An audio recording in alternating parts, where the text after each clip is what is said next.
Hi hello నమస్తే మీ సీత కళ్యాణి. అయితే రేపే అక్షయ తృతీయ. మీరైతే ఏం చేస్తారు? బంగారాలు కొంటారా? దానంత అరిష్టం ఇంకొకటి ఉండదండి. దయచేసి ఈ బంగారు వ్యాపారాలు చేసే వ్యాపారాన్ని ఇక్కడికే మనం ఆపేద్దాం.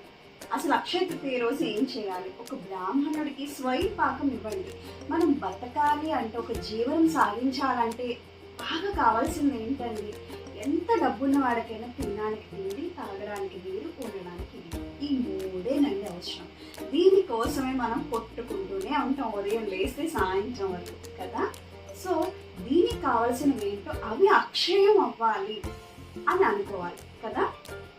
సో ఒక బ్రాహ్మణుడికి అంటే తినేవి ఏదైనా సరే స్వయం పాకం తిని పెట్టుకుని మీరు ఇవ్వచ్చు. పూర్వం రోజుల్లో మనకి ఇలా కరెంట్ అది లేదు కాబట్టి విసిన్ కర్రలు అవి ఇచ్చేవారు అనమాట.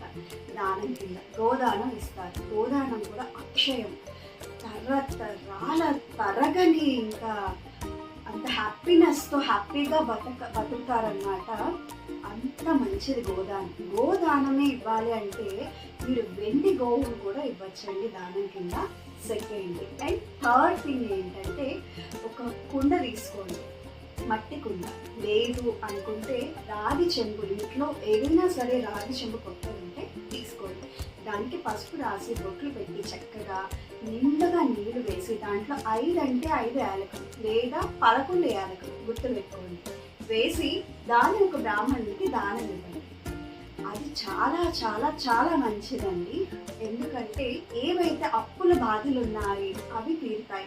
అండ్ సెకండ్లీ ఏదైనా ఎక్కడైనా స్ట్రక్ అయిపోయిన మనీ ఉన్నా అది చక్కగా మన వరకు వస్తుంది.